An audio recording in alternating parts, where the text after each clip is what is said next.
Welcome to Penrose Learning, where we make understanding easy. In this video, I will explain how to apply for a tax refund in Japan.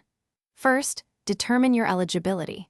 Generally, if you overpaid income tax through withholding or made certain deductible payments, you might qualify.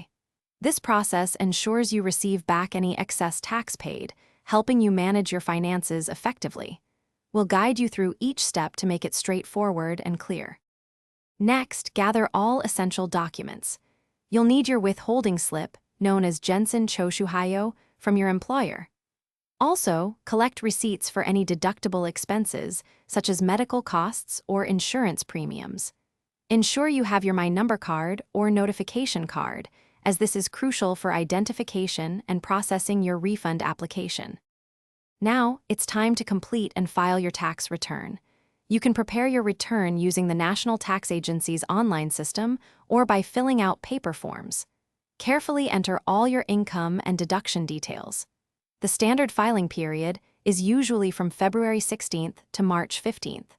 Submit your completed forms to your local tax office or through the e-tax system. Finally, anticipate receiving your tax refund. Once your application is processed, the refund is typically deposited directly into your designated bank account.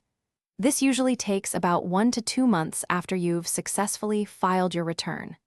Keep an eye on your bank statements, and, if needed, you can check the status of your refund on the National Tax Agency's website. Thanks for watching. If this was helpful, leave a like and consider subscribing. See you next time.